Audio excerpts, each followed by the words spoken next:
देखो, एक और बात आपके चरणों में रखूं, आपको बताऊं कि कई बार ऐसा होता है कोई शिष्य को कि अरे गुरुजी ने इतना क्रोध किया, बाप रे बाप, बहुत गुस्सा किया, बहुत डांटा, बहुत ये कहा।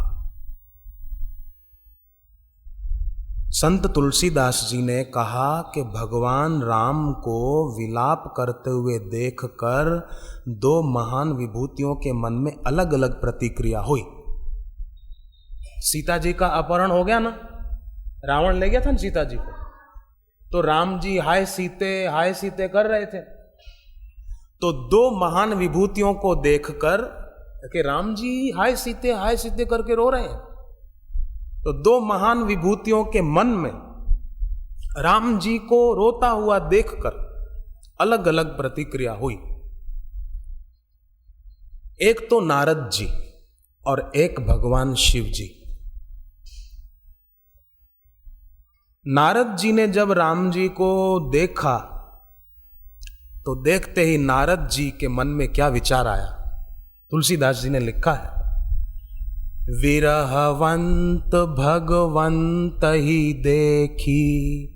नारद जी ने भगवान को इस रूप में देखा कि सीता जी के वियोग में दुखी हैं बहुत। विरहवंत भगवंत ही देखी, नारद मन भा सोच विशेष। नारद जी के मन में बड़ा अफसोस हुआ कि अरे भगवान की ये हालत, ऐसे बैठे हैं।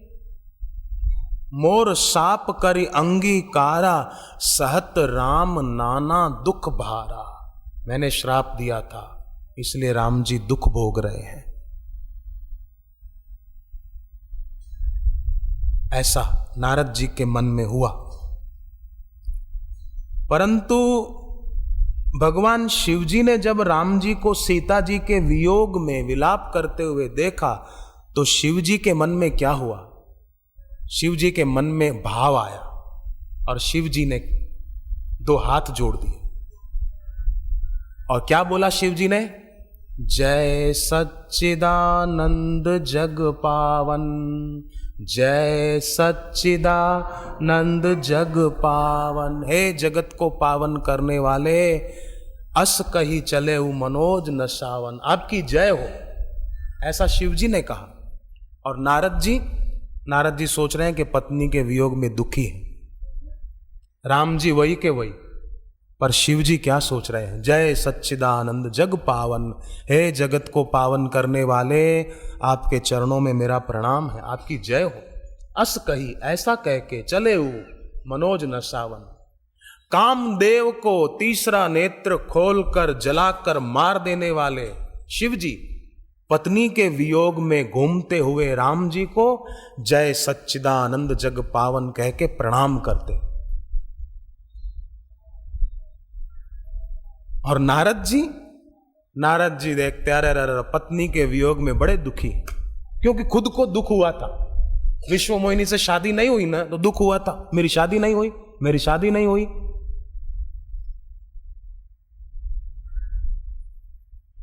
कईयों को होता है बस मेरी शादी हो जाए। चूने के लड्डू हैं, दूर से दिखते हैं अच्छे, खाएगा तो पछताएगा और नहीं खाएगा तो भी पछताएगा। मेरे को नहीं मिला, वो लड्डू पड़ा है, मेरे को नहीं मिला। अरे खाएगा मरेगा, जिन्होंने खाया उनको पूछो क्या हाल है।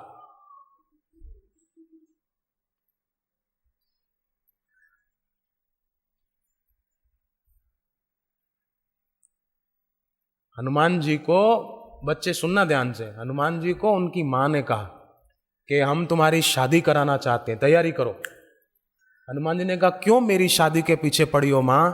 बोले बस मां का आदेश नहीं मानोगे, तुम्हारी शादी करानी, तैयारी करो। हनुमान जी ने कहा नहीं मां, मैं शादी नहीं करूंगा। बोले नहीं, कैसे करोगे? करनी पड़ेगी। जैसे आजकल कोई मां अपनी बेटी पर दबाव डाले, तुझे शादी करनी पड़ेगी। हनुमान जी पर दबाव डाला और हनुमान जी मां का आदर करते थे। ऐसा नहीं कि मां के सामने अपशब्द बोल दे, मां का आदर करते। कहा ठीक है मां, मैं शादी के लिए हां कहता हूं। मां खुश हो गई कि वाह, हनुमान जी ने शादी के लिए हां कह दिया, क्या बात है। पर मां एक शर्त पर, शादी किससे करनी वो मैं तय करूंगा, वो तुम नहीं डिसीजन लोगी, तुम निर्णय नहीं करोगी, वो मैं निर्णय करूंगा कि मुझे शादी किससे करनी है। तो मां ने सोचा ठीक है, हां तो भर दी शादी के लिए, आनंद है, वाह वाह हनुमान जी की शादी होगी, वाह वाह वाह वाह। मां तो खुश हो गई। थोड़े दिन बीते तो मां ने कहा कोई घर देखा? बोले मां देख रहा हूं, तेरा बेटा हूं, आखिर तू अपने बेटे की शादी जहां तहां कराएगी क्या? मुझे जरा ठीक से देखने दे, जिंदगी का सवाल है मां। फिर थोड़े दिन बीते, मां ने पूछा क्यों बेटे कोई घर देखा? अच्छा। हनुमान जी ने कहा हाँ मां देख लिया। मां खुश हो गई, पहले मीठा मुंह करो, घर देख लिया तूने? हाँ मां देख लिया। कौन सा घर, कहां है? बोले मां अयोध्या में है, राजा दशरथ जी, उनकी पत्नी कौशल्या, उनके बेटे श्री राम, उनसे मेरी तू शादी करा दे। मां बोली क्या बोलते हो तुम? बोले हाँ मैं शादी उनसे करूंगा। अरे वर और कन्या शादी दो में होती है, लड़का और लड़की होगी तो शादी होगी। बोले मां राम मेरे पिया, मैं राम की दुल्हनिया, राम मेरे स्वामी है। हनुमान जी 2 बार, एक प्रसंग में 2 बार राम जी को पति कहकर बुलाते। मन में विचारा, उनको कहा नहीं है देखी पवन सुत पति अनुकूला, राम जी को खुश देखा तो हनुमान जी मन में सोचते हैं, क्या सोचते हैं? देखी पवन सुत पति अनुकूला, पति मेरे स्वामी मुझ पर अनुकूल है, खुश है। और एक बार कहा कि तुम अखिल भुवन पति, आप सारे विश्व के पति लगते, स्वामी लगते, लीन मनुज अवतार, ऐसा। तो मां ने कहा, हंसते हुए, मां भी खुश हो गई। मां ने कहा कि शादी होती है ना तो कन्या अपनी मांग में सिंदूर लगाती है, तुमको तो मांग है नहीं, तुम सिंदूर कहां लगाओगे? तो हनुमान जी ने कहा मां कैसी बात करती हो, कन्या तो खाली मांग में सिंदूर लगाती है, मैं पूरे शरीर पे लगा के आ जाता हूं, इसमें क्या बड़ी बात है? तो हनुमान जी की कैसी स्वामी भक्ति थी, ऐसी स्वामी भक्ति होनी चाहिए, कल्याण हो जाता है उस शिष्य का। तो शिव जी ने देखा, जय सच्चिदानंद जग पावन कहा। अब शिव जी ने तो ऐसा कहा, पर तीसरी एक व्यक्ति और भी थी, शिव जी की पत्नी सती। उसने जब देखा कि अरे मेरे पति पत्नी के वियोग में घूमने वाले को जय सच्चिदानंद जग पावन कह के प्रणाम कर रहे हैं, और इतना ही नहीं, प्रणाम करते हुए पुलकित हो रहे हैं, चले जात शिव सती समेता, पुनि पुनि पुलकत कृपा निकेता। बार बार उनका रोम रोम पुलकित हो रहा है, गदगद हो रहे हैं शिव जी। शिव जी की ऐसी दशा जब सती ने देखी, सती सो दशा शंभु की देखी, और उपजा संदेह विशेषी, संदेह हो गया कि ऐसा क्यों, इनको प्रणाम करने की क्या जरूरत है? अब नारद जी को हुआ कि दुखी हैं, शिव जी को हुआ कि जय सच्चिदानंद, और सती को हुआ कि अरे पत्नी के वियोग में दुखी और उसको प्रणाम कर रहे हैं। तो एक को तो शोक हुआ, किसको शोक हुआ? नारद जी को। और एक को आनंद हुआ, आनंद किसको हुआ? शिव जी को। और एक को शंका हो गई, शंका किसको हुई? सती को, शिव जी की पत्नी को। अब भगवान शंकर को आनंद हुआ। अब आप बताओ, कोई आदमी दुखी हो तो उसको देखकर क्या खुश होना चाहिए? तो शिव जी क्यों आनंदित हो गए? राम जी सीता जी के वियोग में सीते सीते कर रहे थे और शिव जी आनंदित हो गए। पुनि पुनि पुलकत कृपा निकेता, भाव विभोर हो रहे थे। अति दुख में भी आदमी की आंख से आंसू आ जाते हैं और बहुत खुशी में भी आंख से आंसू छलक आते हैं, अति खुशी में। शिव जी को आनंद क्यों हुआ? तो देखो, इसे दृष्टांत के रूप में यूं कह सकते हैं कि जैसे हमारा कोई निकट का संबंधी, कोई हमारा बहुत प्रिय निकट का व्यक्ति रंगमंच पर अभिनय कर रहा हो, नाटक का होता है ना मंच, स्टेज, उस पर कोई अभिनय, कोई प्रोग्राम कर रहा हो और बड़ा सुंदर असाधारण अभिनय कर रहा हो, बड़ा ही दिव्य अभिनय कर रहा हो, तो उसके निकटवर्ती संबंधी को खुशी होगी, वाह वाह क्या बढ़िया रोल, क्या पार्ट अदा किया, मजा आ गया, वाह वाह वाह वाह। ये नीचे उतरे तो इनको शाबाशी देंगे, thanks a lot, thanks a lot, बहुत अच्छा, बहुत बहुत बढ़िया। तो शिव जी को हुआ कि मेरे प्रभु भगवान नारायण नर रूप लेकर कर गए हैं धरती पर और क्या सुंदर लीला कर रहे हैं, वाह वाह। पूर्ण पुरुष जो भी करते हैं वो पूर्ण ही होता है। इसलिए पूर्ण पुरुष बापू जी जब हमको प्रेम देते हैं तो वो भी पूर्ण होता है, जब हमको आनंदित कराते हैं, हास्य प्रयोग कराते हैं, वो भी पूर्ण होता है, और अगर कभी डांट देते हैं तो वो भी पूर्ण होता है, वो भी डांट भी पूर्ण होती है।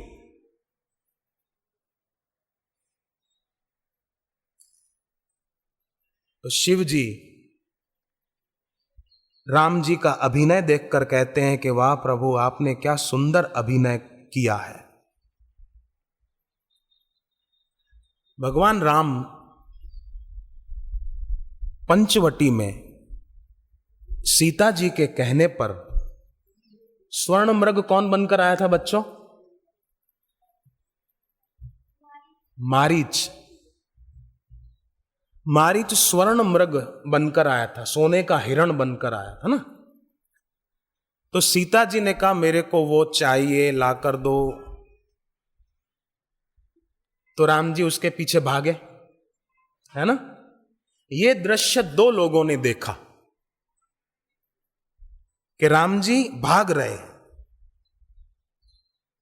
जंगल में, सीता जी और लक्ष्मण जी तो अलग बैठे थे थोड़ा, राम जी जब आगे निकल गए काफी दूर। ये दृश्य दो लोगों ने देखा, एक तो रावण ने देखा और एक भगवान वेद व्यास जी ने भी देखा था। पर दोनों के मन में इस दृश्य की प्रतिक्रिया अलग अलग हुई। जब रावण ने देखा तो रावण को अश्रद्धा हो गई कि अरे क्या ये भगवान है, ये इसको भगवान मैं मानूं? क्या भगवान को इतना पता नहीं हो सकता है कि हिरण कभी सोने का नहीं हो सकता? ये भगवान नहीं है। रावण को अश्रद्धा हो गई, शंका हो गई। अगुन अमान जानी ते ही दीन पिता वनवास। इनके पिता दशरथ जी ने इनको अगुणा जाना होगा, इनमें कोई गुण ही नहीं है। इनको यह पता नहीं कि हिरण सोने का नहीं हो सकता और दौड़ रहे हैं उसके पीछे। इसीलिए इनके पिता ने इनको राज्य से निकाला दे दिया है, इसीलिए पिता ने अयोध्या से इनको जंगल में भेज दिया, ये राज्य के अधिकारी नहीं है। रावण के मन में ऐसा भाव आया। परंतु वेद व्यास जी के मन में क्या भाव आया? वेद व्यास जी ने जब राम जी को मारीच के पीछे दौड़ते हुए देखा तो भागवत जी के 9वें स्कंद में वर्णन आता है। व्यास जी ने लिखा कि वाह प्रभु, जब आपने त्याग किया तो ऐसा त्याग किया कि अयोध्या के वैभव को देखकर देवता भी प्रभावित हो जाते थे, आकर्षित हो जाते थे। तभी तो दशरथ राजा सशरीर स्वर्ग जाते थे तो इंद्र देवता अपने आसन से खड़े होकर पास में बिठाते थे, इंद्र आसन पर दशरथ जी को। ऐसा तो अयोध्या का वैभव था कि देवता भी प्रभावित रहते थे। और राम जी का त्याग कैसा कि एक क्षण में ही अयोध्या के इतने बढ़िया वैभव को छोड़कर चल दिए। नहीं चल दिए, सारी अयोध्या छोड़ नहीं दी राम जी ने एक क्षण में।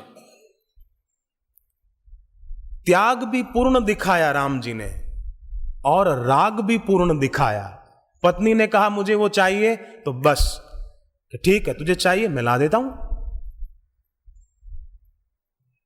आजकल तो कोई पत्नी अपने पति को कुछ कहे तो पति बिगड़ जाता है,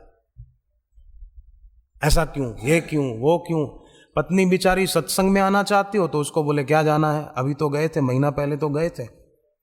परंतु वो लोग सचमुच में पुण्यात्मा हैं जो खुद तो जाते हैं पर पति को पत्नी को भी रोकते टोकते नहीं हैं, बेटे बेटियों को भी रोकते टोकते नहीं हैं, अपितु उनको भी सहयोग करते कि हाँ ठीक है बेटी, जो साधना हमने नहीं की वो तुम करो,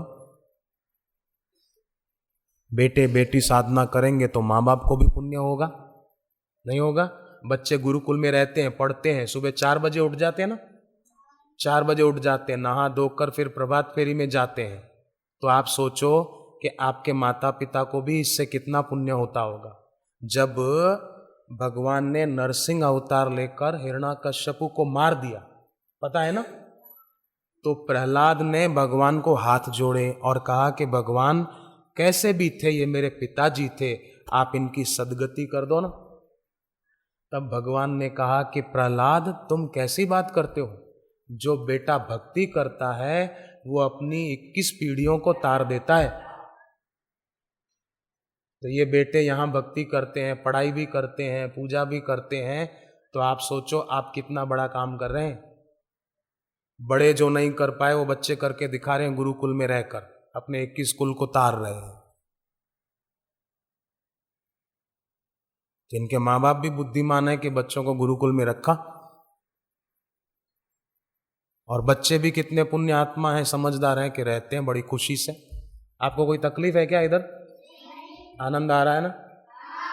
घर जाने की तो जल्दी नहीं? यही घर है हमारा। हाँ, तो व्यास जी ने भागवत में लिखा कि पूर्ण पुरुषोत्तम ने त्याग और राग दोनों की पराकाष्ठा दिखा दी। ऐसे प्रभु श्री राम के चरणों में हमारा प्रणाम है। तो भगवान और भगवत तत्व प्राप्त महापुरुष कभी कोई लीला करते हैं ना, तो साधारण आदमी को समझ में नहीं आता, परंतु ये प्रसंग को समझकर लोग शिव जी का पथ अपनाते हैं, पर नारद जी का और सती का पथ नहीं अपनाते। शिव जी ने जो रास्ता अपनाया वो रास्ता अपनाकर अपनी भक्ति को बढ़ाते हैं। महाभारत के अनुशासन पर्व में आता है, सर्वभूतात्मा भूतस्य सर्वभूतात्मा भूतस्य सर्वभूतानि पश्यतः सर्वभूतानि पश्यतः देवापि मार्गे मुह्यन्ति देवापि मार्गे मुह्यन्ति अपदस्य पदैषिणः अपदस्य पदैषिणः। सर्वभूतात्मा भूतस्य माने जो संपूर्ण भूतों का आत्मा है, परमात्मा है, या यूं कहो जो सबकी आत्मा को अपनी ही समझता है, एक में सब, सब में एक, ऐसा जिसका अनुभव हो गया है। ऐसे गमनागमन से रहित ज्ञानी महापुरुष की गति का पता लगाते समय देवता भी मोह में पड़ जाते हैं, समझ नहीं पाते कि उन्होंने ऐसा क्यों किया, उन्होंने ऐसा क्यों कहा। देवता भी मोह में पड़ जाते हैं।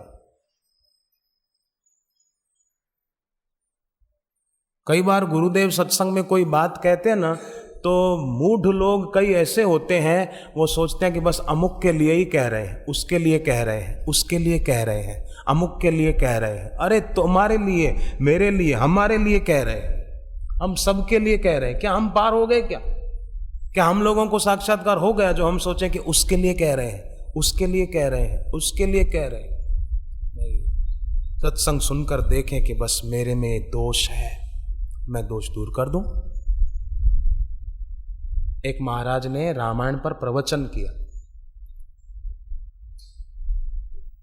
प्रवचन के बाद जब कार में बैठे तो कार वाला जो भाई था, मालिक, उसने कहा स्वामी जी मेरी पत्नी आ जाए, वो पीछे की सीट पर बैठ जाएगी तो आपको कोई आपत्ति तो नहीं? बोले भले आ जाए, अब तुम लोगों की उम्र भी बड़ी है, वो भी 60-65 साल, भले भले बैठे।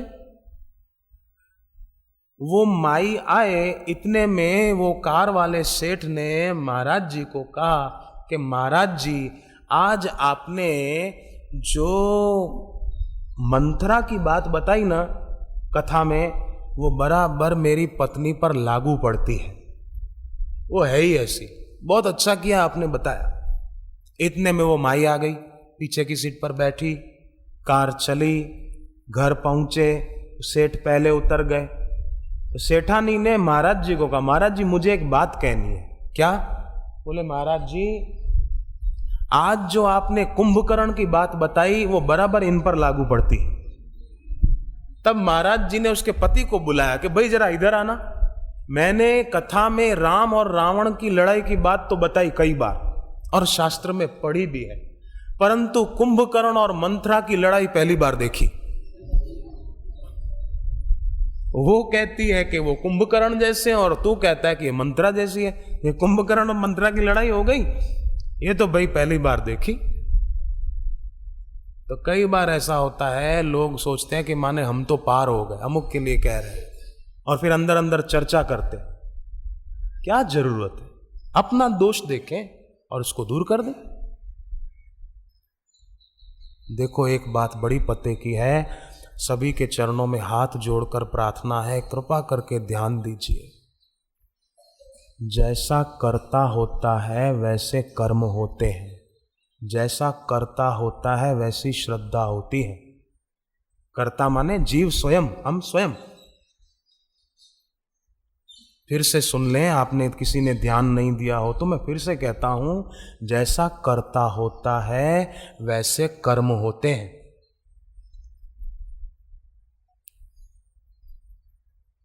जैसे नीम का पेड़, नीम के पेड़ के पत्ते कभी खाए आपने? और कड़वे होते हैं कि मीठे? कड़वे होते हैं। तो नीम के पत्ते कड़वे क्यों हैं? क्योंकि उसकी जड़ कड़वी है। जड़ काट के खा के देखो, पता चले उसकी जड़ ही ऐसी है, पत्ते भी ऐसे हैं। ऐसे ही जैसा कर्ता होगा ऐसे उसके द्वारा कर्म होंगे। जैसा कर्ता होगा ऐसी उसकी श्रद्धा होगी। सत्वानुरूपा सर्वस्य श्रद्धा भवति भारत। कर्ता सात्विक होगा तो उसके द्वारा कर्म सात्विक होंगे। कर्ता राजसी होगा, रजोगुणी होगा तो उसके द्वारा कर्म रजोगुणी होंगे। कर्ता तामसी होगा तो उसके द्वारा कर्म तामसी होंगे। तो अगर कर्ता में, हमारे में ये बात पक्की हो जाए कि मैं तो गुरु का भक्त हूं, बस मैं तो गुरुदेव का साधक हूं, बस ये पक्का हो जाए कर्ता में, तो कर्ता में जैसी मान्यता पक्की होगी, मैं साधक हूं, मैं गुरुदेव का भक्त हूं, मैं साधिका हूं, मैं साधक हूं, ये अगर पक्का हो जाए तो फिर जैसा कर्ता होगा वैसी प्रवृत्ति होगी। फिर उस साधक से साधन होगा, असाधन नहीं होगा।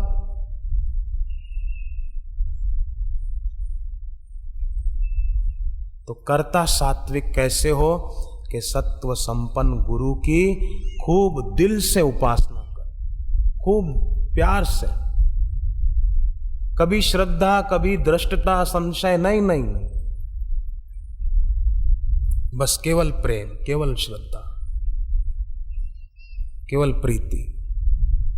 जैसे कोई बीमार होता है ना, बुखार आता है, खांसी होती है, सिर दर्द होता है, बीमारी होती है ना बच्चों कभी कभी। तो बीमारी में क्या होता है, वैद्यराज बोलते हैं कि भाई अमुक चीज नहीं खाना, तली हुई चीज नहीं खाना, मिर्ची वाली चीज नहीं खाना, ऐसा बोलते हैं ना, अमुक चीज खाओ, अमुक चीज नहीं खाओ। तो ऐसे ही कर्ता सात्विक हो जाए, रजोगुण और तमोगुण का रोग मिट जाए, उसके लिए कर्ता को क्या करना होगा कि गुरु के मंत्र रूपी औषधि का सहारा लेना होगा। और मंत्र रूपी औषधि का सहारा लें तो धैर्य युक्त मन से जप करें।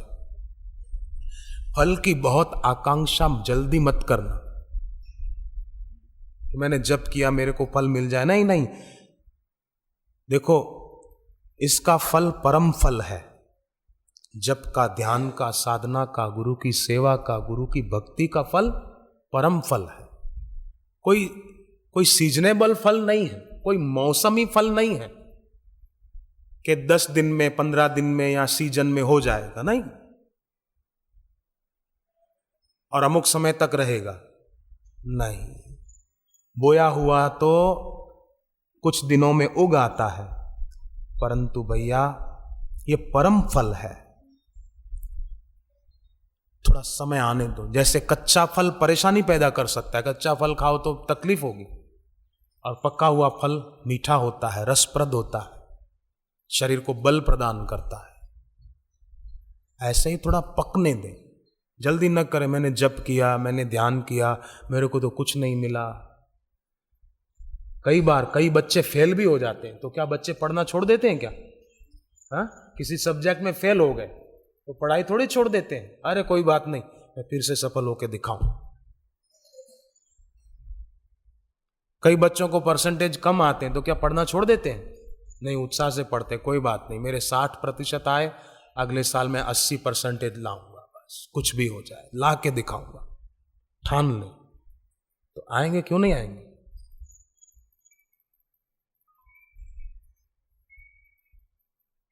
मायूस न हो, इरादे न बदल, तकदीर किसी वक्त भी बदल सकती है। पर इतना जरूर करें, सेवा साधना जप ध्यान करें तो कभी किसी को भी दुख न दें। बस किसी को मारना, थप्पड़ मार देना, पिटाई कर देना, गुस्सा करना नहीं। दूसरों को दिया हुआ दुख कई गुना होकर के मिलेगा, ये बात बिल्कुल पक्की है। किसी को भी हमने अगर दुख दिया तो वो कई गुना होकर मिलेगा, क्योंकि ये मनुष्य शरीर खेत है, खेत। किसी के अहित की भावना करना अपने अहित को बुलाने के समान है। इसलिए कभी भी किसी के अहित की बात वो न सोची जाए, अपितु अपनी भक्ति बढ़ाई जाए। बस इतना ही करना है, ज्यादा कुछ नहीं करना। समझ गए विद्यार्थी?